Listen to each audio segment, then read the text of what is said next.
Margaret Maggie Chen Williams stood in the window of her Queen and Hill home, watching the cherry blossoms bloom in her carefully tended Japanese garden as spring rain misted the Seattle skyline. At 67, the retired university librarian had been a widow for 4 years, living quietly among the books and memories she had accumulated during 43 years of marriage to her late husband, Professor David Williams, a specialist in East Asian literature at the University of Washington. Maggie's life had been shaped by cultural bridges long before she knew such connections would define her future. Born Margaret O'Sullivan in Portland to Irish Catholic parents, she had discovered her passion for Asian cultures during graduate studies in library science, specializing in East Asian collections and learning Mandarin, Japanese, and Korean to better serve the university's diverse international community. Her marriage to David had been built on shared intellectual interests and a mutual fascination with cross-cultural understanding, but it had remained childless despite years of hoping. After David's death from pancreatic cancer, Maggie had thrown herself into volunteer work, particularly with the International District's Community Center, where she helped new immigrants navigate American bureaucracy and educational systems. It was during one of these volunteer sessions that Maggie first encountered Kevin Park, the young man who would transform her understanding of love, family, and the possibilities for happiness in the later stages of life. The meeting took place on a rainy Tuesday afternoon, when Kevin appeared at the community center seeking help with college application forms, carrying a worn backpack and the determined expression of someone who had already overcome significant obstacles. Kevin was 20, a second-generation Korean American whose family had emigrated from Seoul when he was 3 years old. His father worked double shifts at a manufacturing plant, while his mother cleaned office buildings at night, both sacrificing to provide opportunities for their children that they had never had themselves. Kevin was the first in his family to graduate from high school and was now attempting to navigate the complex process of applying for college scholarships and financial aid. What struck Maggie immediately was not just Kevin's obvious intelligence and determination, but his respectful manner and his genuine gratitude for help that many young people might take for granted. Despite his youth, he possessed a maturity that came from understanding struggle and responsibility from an early age. "Mrs. Williams," Kevin said in carefully precise English, "thank you for helping me with these forms. My parents work so hard, but they don't understand the American education system. I want to make them proud by going to college, but everything is so complicated." Maggie was moved by his sincerity and his obvious love for his family. "Please, call me Maggie, and you're very welcome. Education should be accessible to everyone who wants to work for it. What are you hoping to study?" "Computer science and business," Kevin replied. "I want to start a company that helps immigrant families like mine. There are so many barriers and misunderstandings that could be solved with better technology and communication." Over the following weeks, as Maggie helped Kevin navigate the labyrinth of college applications, financial aid forms, and scholarship essays, she found herself increasingly impressed by his work ethic, his vision for the future, and his deep commitment to his family and community. Their sessions extended beyond paperwork to conversations about American culture, educational opportunities, and Kevin's dreams of using technology to bridge cultural gaps. Kevin proved to be an excellent student who absorbed not just technical information about college applications, but also broader knowledge about American academic culture and professional networking. More importantly, he demonstrated wisdom and emotional intelligence that were remarkable for someone his age. "You understand things differently than most people who try to help us," Kevin observed during one of their sessions. "Most volunteers are kind, but they see us as problems to be solved. You see us as people with our own strengths and knowledge." Maggie found herself sharing more about her background and philosophy than she typically did with the young people she helped. She told Kevin about her years working with international students, her late husband's research on Asian literature, and her belief that cultural diversity strengthened rather than threatened American society. As spring turned to summer and Kevin's college applications progressed successfully, their relationship deepened beyond the mentor-student dynamic. Maggie began including Kevin in cultural events, introducing him to Seattle's broader Asian American community and helping him understand professional networking and career development strategies.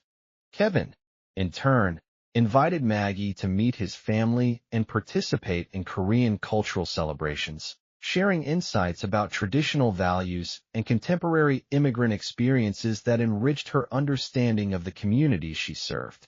Their conversations ranged from academic subjects to personal dreams to philosophical questions about identity and belonging in multicultural America. The turning point came during the celebration of Chuseok, the Korean Harvest Festival, when Kevin's family invited Maggie to join their traditional feast and cultural ceremonies. The event included elaborate preparations of Korean foods, ancestral honoring rituals, and family storytelling that connected participants to their cultural heritage while celebrating their American opportunities. As families gathered to share traditional foods and express gratitude for the year's blessings, Kevin approached Maggie with obvious nervousness and excitement. "Maggie," he said quietly, "I need to tell you something that I've been thinking about for months, something that might change everything between us." Maggie's heart began racing as she sensed the direction this conversation might take.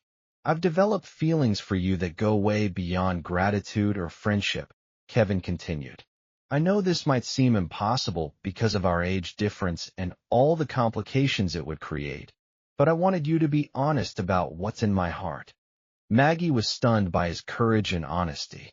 "Kevin, I'm honored by your feelings, and I have to admit that I've developed strong feelings for you as well. But I'm 67 years old, and you're 20. I'm a widow from a completely different generation, and you're just starting your adult life.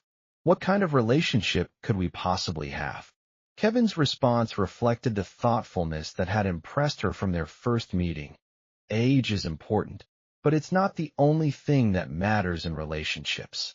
You've shown me kindness, respect, and understanding that I've never experienced with people my own age. You see me as a person with value, not just as a young Korean guy who needs help. The conversation that followed was unlike anything in either of their experiences. Kevin explained that he had discussed his feelings with his parents, who had observed Maggie's character and contributions to their community. Traditional Korean culture, while emphasizing respect for elders and family approval, also valued relationships that served broader purposes of mutual support and community benefit. "My parents say you are a woman of honor who has helped our family and many others," Kevin told her. "They believe that love between good people can take many forms, and age difference is less important than character and commitment to each other's well-being." Maggie requested time to consider the implications of such a relationship, and Kevin graciously agreed to give her space for reflection. Over the following weeks, she found herself examining every assumption she had held about love, appropriate relationships, and the direction her life should take. The practical challenges were enormous. The age difference meant they were at completely different life stages with different energy levels, cultural references, and life experiences. The potential for social judgment and family complications could affect both of their relationships within their communities. More importantly, Maggie was beginning to understand that she had fallen in love not just with Kevin as an individual, but with his vision of the future, his respect for both tradition and innovation, and his commitment to using his opportunities to help others. After a month of careful consideration and extensive conversations with trusted friends, family members, and community leaders, Maggie made a decision that surprised everyone who knew her. She would pursue a romantic relationship with Kevin while supporting his educational and career goals, following their own understanding of love and commitment that honored both their cultural backgrounds. The transition from mentor-student to romantic partners happened gradually and thoughtfully, with both individuals conscious of the scrutiny they would face and the importance of establishing their relationship on solid ground. They spent months getting to know each other's families, understanding each other's cultural expectations, and discussing their hopes and concerns about building a life together. The engagement announcement came 2 years later, after Kevin had completed his associate degree and was preparing to transfer to the University of Washington to complete his bachelor's degree in computer science. The proposal took place in Maggie's Japanese garden during the cherry blossom season, where Kevin had arranged for traditional Korean musicians to perform while he presented her with a ring that combined Irish Celtic designs with Korean cultural elements. The wedding planning process revealed both the challenges and the support they would receive from their communities.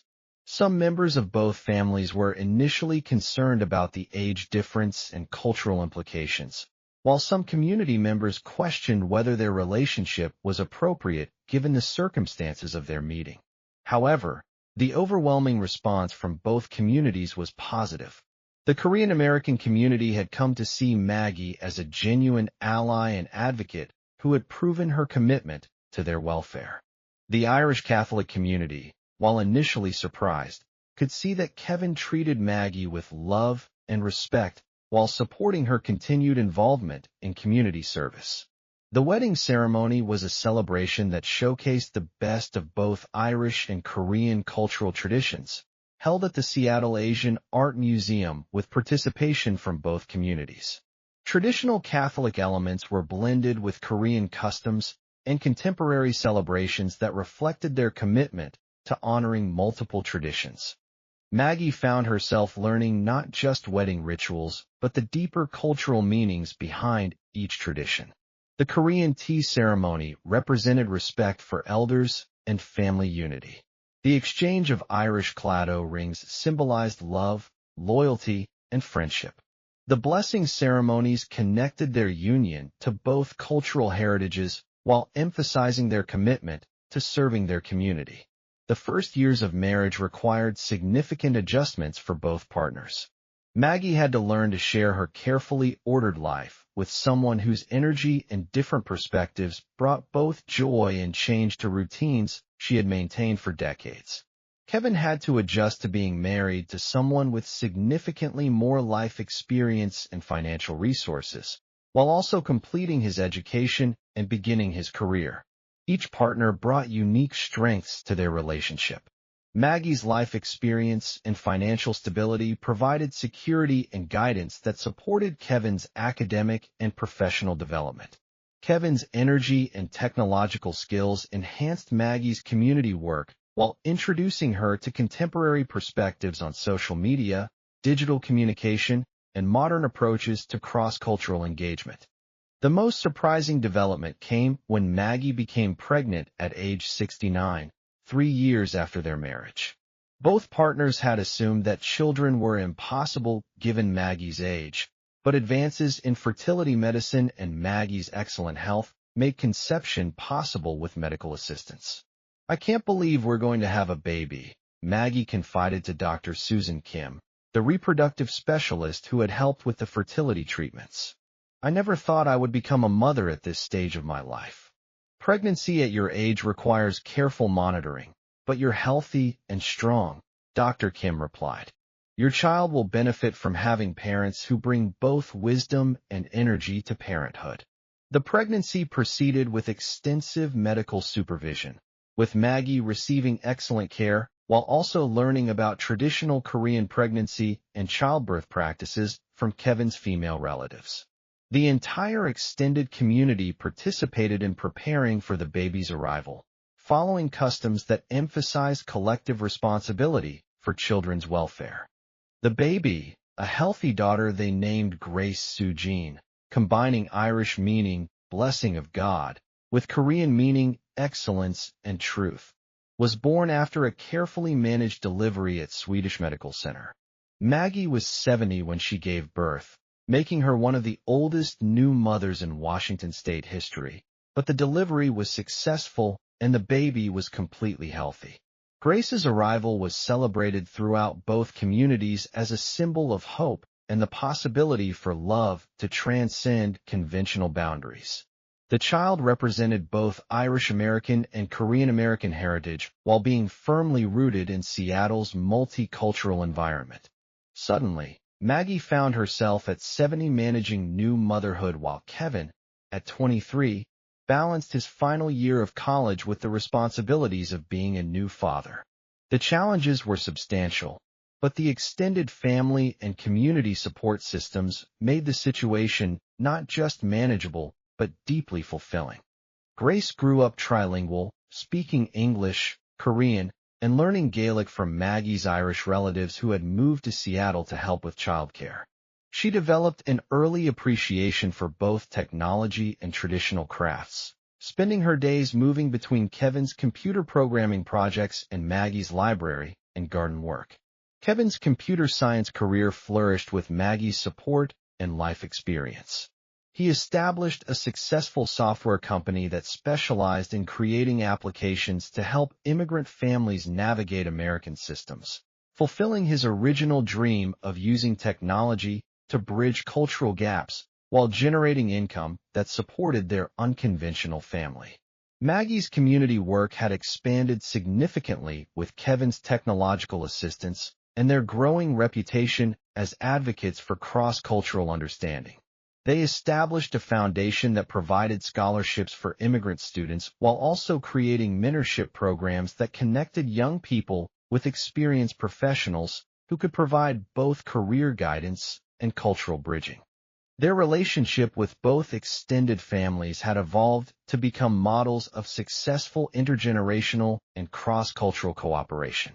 Kevin's parents had become surrogate grandparents to Maggie, while her Irish relatives had embraced Korean cultural traditions and included Kevin as a beloved son-in-law despite initial concerns about the age difference. Maggie and Kevin show us that love doesn't follow the rules we expect. Kevin's mother told a local television station filming a story about successful immigrant families. They prove that when people respect each other and work together, they can overcome any obstacle and create happiness for everyone around them. The broader Seattle community had come to celebrate their marriage as an example of the city's commitment to diversity and inclusion. Their story was regularly featured in local media as evidence of successful cross-cultural integration, while national publications used them as examples of how age-gap relationships could work when based on mutual respect and shared values. Most importantly, Maggie and Kevin's marriage had become a symbol of the deep connections that could develop between people from different generations and cultures when they approached relationships with genuine openness and commitment to mutual growth. As Maggie approached her 75th birthday and Kevin his 30th, they often reflected on the college application session that had brought them together. What had begun as a simple volunteer tutoring relationship had evolved into a love story that challenged conventional assumptions about appropriate relationships while demonstrating new possibilities for finding happiness and purpose through connections that transcended age and cultural boundaries. Grace, now a bright 6-year-old, spoke with the slight musical accent that characterized Seattle's international communities while displaying the kind of cultural sophistication that came from growing up in a household that celebrated both Irish and Korean traditions alongside American opportunities. Kevin's software company had expanded internationally, with offices in Seoul and Dublin that reflected his family's multicultural heritage, while Maggie had been recognized by the University of Washington for her lifetime contributions to cross-cultural education and community service. When I first came to the community center, Kevin told a business magazine interviewing him about immigrant entrepreneurship, I thought I was just getting help with college applications. Instead, I found love, family, and inspiration for a career that lets me help other people bridge the same cultural gaps that once seemed insurmountable. Maggie often reflected on how their relationship had enhanced rather than complicated her later life goals. I thought my childbearing years were long past, and my major life adventures were behind me. Kevin showed me that love can bloom at any age, and that some of life's greatest gifts come when you least expect them. The extended community emphasized the positive impact of their unconventional family, Maggie and Kevin prove that Seattle's strength comes from our ability to embrace different kinds of families and relationships. Grace is growing up understanding that love takes many forms, and that what matters is treating people with respect and kindness. As the sun set over Elliott Bay, visible from the windows of their queen and home that had become a gathering place for cross-cultural community events and multi-generational family celebrations, Margaret Chin Williams felt the deep satisfaction of a life that had found unexpected meaning in its later chapters. The widowed librarian who had devoted herself to helping others navigate cultural differences had instead discovered that the most important navigation involved opening her heart to unexpected love with a young man whose wisdom and character transcended the conventional boundaries of age and culture. Her story continued to inspire discussions about intergenerational relationships, cross-cultural marriage, and the possibilities for finding purpose and happiness through connections that honor both tradition and innovation. The community center where her transformation had begun remained central to her weekly activities, but it had become much more than a place of volunteer service. It was where she had learned that mentorship could evolve into the deepest forms of love, and where she had been welcomed into a broader understanding of family that included not just biological relationships, but chosen connections based on mutual respect and shared commitment to helping others. Her legacy would live on not just in the immigrant families she had helped and the cultural programs she had supported, but in the daughter who carried both Irish and Korean heritage, in the foundation that continued to provide educational opportunities for young immigrants, and in the demonstration that love could flourish across the most significant differences when nurtured with respect, commitment, and shared dedication to building bridges between different worlds and generations. The young man who had first caught her attention with his determination and respect had become her partner in proving that the human heart was capable of connections as complex and beautiful as any cultural tradition, creating new forms of family and community that honored both the wisdom of age and the energy of youth, while building hopefully toward a future where different generations and cultures could work together to address the challenges and opportunities of an increasingly interconnected world.